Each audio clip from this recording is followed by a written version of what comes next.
പ്രിയമുള്ള സഹോദരന്മാരെ, 6-ാം നൂറ്റാണ്ടിലെ അറബികൾക്കിടയിൽ നിലവിലുണ്ടായിരുന്ന തെറ്റായ അറിവുകളും വികലമായ അറിവുകളുമല്ലാതെ ശാസ്ത്രീയമായ എന്തെങ്കിലും ഒരു കാര്യം ഖുർആനിലുണ്ട് എന്ന് തെളിയിച്ചാൽ ഷഹാദത്ത് കലിമ ചൊല്ലി ഇസ്ലാമിലേക്ക് വരാൻ തയ്യാറായി നിൽക്കുന്ന ഒരാളുണ്ട്.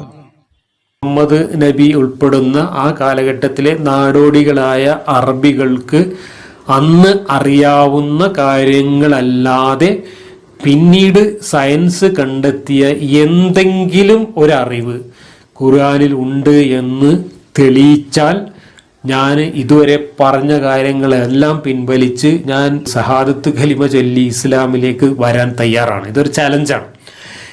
ഒരിക്കൽ കൂടി പറയുന്നു, 6-ാം നൂറ്റാണ്ടിലെ 7-ാം നൂറ്റാണ്ടിലെയും അറബികൾക്ക് അവരുടെ കൺമുൻപിൽ കാണുന്ന കാഴ്ചകളുടെയും നേർക്കാഴ്ചകളുടെ അടിസ്ഥാനത്തിൽ അവർ പകലും രാത്രിയും ആകാശത്തും ഭൂമിയിലും അവരുടെ ചുറ്റുപാടും കണ്ട കാര്യങ്ങളുടെ അടിസ്ഥാനത്തിൽ അവർ തെറ്റായി മനസ്സിലാക്കിയ മണ്ടത്തരങ്ങളും അന്നത്തെ അറിവുകളുമല്ലാതെ ആ സുമേറിയക്കാരിൽ നിന്നും മറ്റും ആ പ്രദേശങ്ങളിൽ പ്രചരിക്കപ്പെട്ടിരുന്ന കഥകളും കെട്ടുകഥകളുമല്ലാതെ ശാസ്ത്രീയമായ എന്തെങ്കിലും ഒരറിവ് ഈ ഖുർആനിൽ വെളിപാടായി മുന്നോട്ട് വെച്ചിട്ടുണ്ടോ എന്ന് നമുക്ക് പരിശോധിക്കാം. ഉണ്ടെന്ന് തെളിയിച്ചാൽ അത് വ്യാഖ്യാന കസർത്ത് കൊണ്ട് തെളിയിച്ചാൽ പോരാ, ലളിതമായിട്ട് ഖുർആനിലെ ശരിയായ അർത്ഥവും അന്നത്തെ അറബി ഭാഷയുടെ അർത്ഥം വെച്ചുകൊണ്ട് തെളിയിച്ചാൽ ഞാൻ ഈ പറഞ്ഞതുപോലെ ഞാൻ ഇതുവരെ പറഞ്ഞ എല്ലാ വിമർശനങ്ങളും പിൻവലിച്ച് ഇസ്ലാമിലേക്ക് തിരിച്ചു വരാൻ തയ്യാറാണ്. ഖുർആനിൽ ശാസ്ത്ര സത്യങ്ങളുണ്ടോ? ഖുർആനിൽ പിന്നീട് ശാസ്ത്രം കണ്ടെത്തിയ എന്തെങ്കിലും അറിവ് മുൻകൂട്ടി പറഞ്ഞിട്ടുണ്ടോ? എൻ്റെ വ്യക്തിപരമായ അഭിപ്രായത്തിൽ അങ്ങനെയൊന്നും ഇസ്ലാമിലേക്ക് വരേണ്ട ഒരു കാര്യവും ഇല്ല. കാരണം ഈ പറയുന്ന ആളുകൾ ആ യുക്തിവാദി പ്രസ്ഥാനത്തിൽ തന്നെ തുടർന്ന് നിൽക്കുകയാണെങ്കിൽ അത് ആ യുക്തിവാദി പ്രസ്ഥാനത്തിനൊരു മുതൽക്കൂട്ടായിരിക്കും എന്നാണ് എൻ്റെ വ്യക്തിപരമായിട്ടുള്ള അഭിപ്രായം. നമ്മൾ പലപ്പോഴും പറയാറുള്ളത് പോലെ വിശുദ്ധ ഖുർആൻ എന്ന് പറയുന്നത് ഒരു സയൻസ് ഗ്രന്ഥമല്ല. ആളുകളെ സയൻസ് പഠിപ്പിക്കലല്ല അതിൻ്റെ ലക്ഷ്യം. എന്തുകൊണ്ടാണ് ഈ യുക്തിവാദികൾക്കും മറ്റും പ്രവാചകനായ മുഹമ്മദ് സല്ലല്ലാഹു അലൈഹി വസല്ലമയോട് അതുപോലെ പരിശുദ്ധ ഖുർആനിനോട് ഇത്രയേറെ വിദ്വേഷം ഉണ്ടാകാനുള്ള കാരണം എന്താണ്? എനിക്ക് തോന്നുന്നത് ഖുർആൻ ആർക്കാണോ അവതരിപ്പിക്കപ്പെട്ടത് എങ്കിൽ ആ വ്യക്തിക്ക് എഴുതാനും വായിക്കാനും അറിയില്ല, ക്വാളിഫിക്കേഷൻസ് ഇല്ല. അപ്പൊ ഈ പറയുന്ന ആളുകളാണെങ്കിൽ ഇവര് ബിരുദവും ബിരുദാനന്തര ബിരുദവും ഒക്കെ ഉള്ള ആളുകളാണ്. അപ്പൊ ഇവരുടെ മനസ്സിലിരിപ്പ് എന്താന്ന് വെച്ച് കഴിഞ്ഞാൽ, ഞങ്ങൾ കുറെ ആളുകൾ ഇവിടെ ബിരുദം എടുത്ത ആളുകളുള്ളപ്പോ ഒരു സ്കൂളിന്റെ പടി കാണാത്ത നബിക്ക് ഇതൊക്കെ പറയാൻ എന്താ യോഗ്യത എന്നതുകൊണ്ടാണോ എന്ന് എനിക്ക് അറിഞ്ഞുകൂടാ. പക്ഷേ നമ്മൾക്ക് വരികൾക്കിടയിലൂടെ അങ്ങനെ വായിക്കാൻ തോന്നും.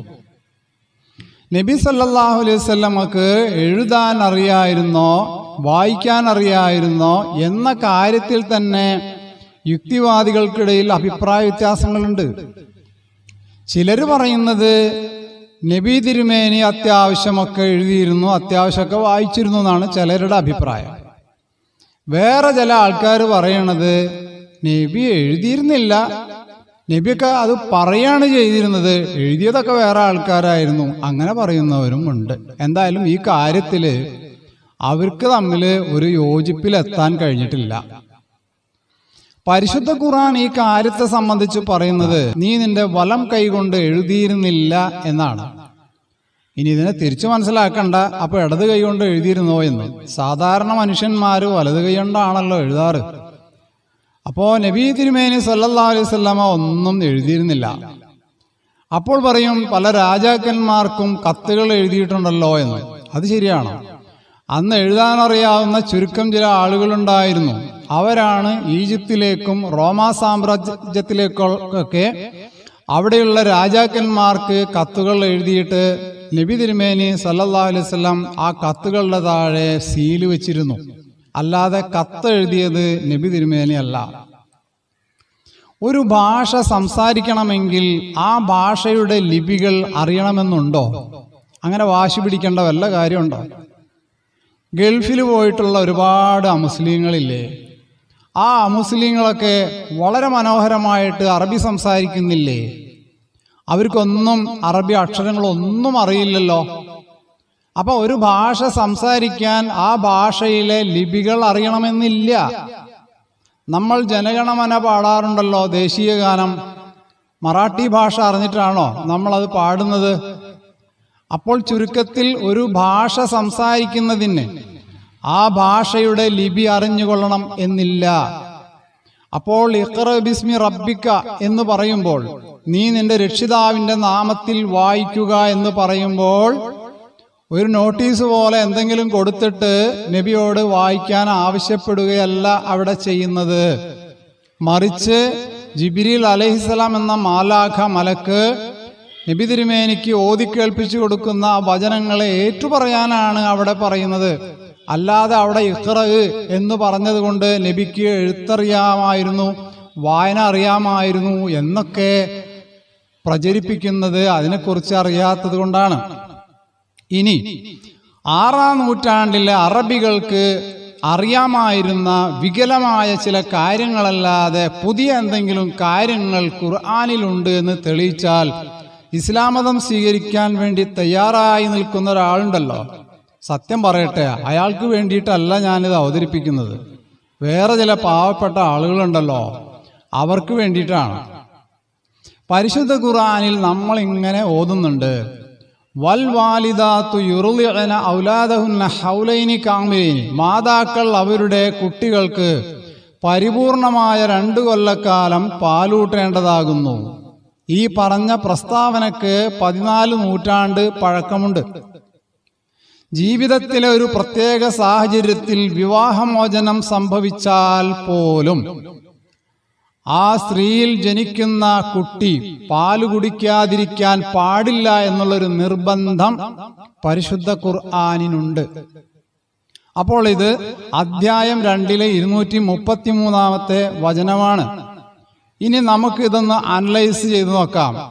ശരീര സൗന്ദര്യത്തിന് പോറലേൽക്കാതിരിക്കാൻ വേണ്ടി തകരപ്പാട്ടങ്ങളിലെ ബേബി ഫുഡുകൾ നൽകുന്ന സംസ്കാരമുള്ള ഒരു സമൂഹത്തോട് വേൾഡ് ഹെൽത്ത് ഓർഗനൈസേഷൻ അഥവാ ലോകാരോഗ്യ സംഘടന പറയുകയാണ്, നവജാത ശിശുക്കൾക്ക് 2 കൊല്ലക്കാലം പാലൂട്ടണമെന്ന്. ഈ WHO നിർദ്ദേശപ്രകാരം കേരളത്തിലെ പല ആശുപത്രികളിലും ഈ ബോർഡ് എഴുതി വച്ചിട്ടുണ്ട്. ഏതൊരു ആശുപത്രിയിൽ ചെന്നാലും നിങ്ങൾക്ക് ഇങ്ങനെ ഒരു ബോർഡ് കാണാം, this is A baby friendly hospital. ഇതൊരു മാതൃശിശു സൗഹൃദ ആശുപത്രിയാകുന്നു. ബ്രസ്റ്റ് ഫീഡിംഗ് പോളിസി, ഞങ്ങളുടെ പാലൂട്ടൽ നയം എന്ന് പറഞ്ഞിട്ട് അതിൽ 1, 2 നമ്പർ ഇട്ടിട്ട് കുറേ നയങ്ങൾ പറഞ്ഞ കൂട്ടത്തിൽ 13-ാമത്തെ അവരുടെ നയം അവർ പറയുന്നുണ്ട്, on discharge from this hospital mothers are advised. ഈ ആശുപത്രിയിൽ നിന്ന് ഡിസ്ചാർജ് ചെയ്യപ്പെടുന്ന അമ്മമാരോട് ഞങ്ങൾക്ക് ഉപദേശിക്കാനുള്ളത് എന്ന് പറഞ്ഞിട്ട് കുറേ കാര്യങ്ങൾ പറഞ്ഞ കൂട്ടത്തിൽ അതിലൊരു കാര്യം, continue breast feeding till 1.5 to 2 years. 1.5 വർഷം മുതൽ 2 വർഷക്കാലം വരെ മാതാക്കൾ അവരുടെ കുട്ടികൾക്ക് പാലൂട്ടേണ്ടതാകുന്നു. അപ്പോൾ 6-ാം നൂറ്റാണ്ടിലെ അറബികൾക്ക് അറിയായിരുന്ന വികലമായ ചില വിശ്വാസങ്ങളും ആചാരങ്ങളുമല്ലാതെ ശാസ്ത്രീയമായി തെളിയിക്കപ്പെട്ട പുതിയ എന്തെങ്കിലും ഒരു കാര്യം വിശുദ്ധ ഖുർആനിൽ ഉണ്ടെന്ന് നിങ്ങൾ തെളിയിച്ചാൽ, അധികമൊന്നും വേണ്ട, ഒരെണ്ണം തെളിയിച്ചാൽ ഷഹാദത്ത് കലിമ ചെയ്യാൻ തയ്യാറായി ഈ മനുഷ്യൻ നിൽക്കുന്നു. ഈ മനുഷ്യൻ ഇത് ബോധ്യപ്പെട്ടാലും ഷഹാദത്ത് കലിമ ചെല്ലുകയില്ല, ചെല്ലണമെന്നുമില്ല, അങ്ങനെ തന്നെ നിൽക്കണമെന്നാണ് എൻ്റെ വ്യക്തിപരമായ അഭിപ്രായം എന്ന് ഞാൻ പറഞ്ഞുവല്ലോ. അപ്പോൾ ഇതിൻ്റെ മനസ്സിലിരിപ്പ് ഇതാണ്, ഈ പ്രവാചക വിദ്വേഷത്തിൻ്റെയും ഖുർആൻ വിദ്വേഷത്തിൻ്റെയും മനസ്സിലിരിപ്പ് ബിരുദധാരികളായ ഞങ്ങളൊക്കെ ഇവിടെ ഉള്ളപ്പോൾ വേൾഡ് ഹെൽത്ത് ഓർഗനൈസേഷനൊക്കെ ഉള്ളപ്പോൾ ഇതൊക്കെ പറഞ്ഞ് പ്രചരിപ്പിക്കാൻ നിങ്ങൾക്കെന്താണ് അവകാശം എന്നുള്ളതാണ്. ഈ പാലൂട്ടലിൻ്റെ മഹത്വത്തെക്കുറിച്ച് ഞാനൊരു അടുത്ത കാലത്ത് ഒരു ഹോസ്പിറ്റൽ സന്ദർശിച്ചപ്പോൾ അവിടെ എഴുതിയ ഒരു ബോർഡ് നിങ്ങളുമായി ഷെയർ ചെയ്യുന്നു. അവിടെ എഴുതി വച്ചിരിക്കുകയാണ്, മുലപ്പാലാണ് ശിശുക്കൾക്ക് ഏറ്റവും നല്ല ആഹാരം. ജനിച്ചാൽ ഉടൻ തന്നെ മുലയൂട്ടൽ ആരംഭിക്കുക. എത്ര കാലം പറ്റുമോ അത്ര കാലം ശിശുവിനെ മുലയൂട്ടുക. ഏറ്റവും ചുരുങ്ങിയത് 2 വർഷം വരെയെങ്കിലും.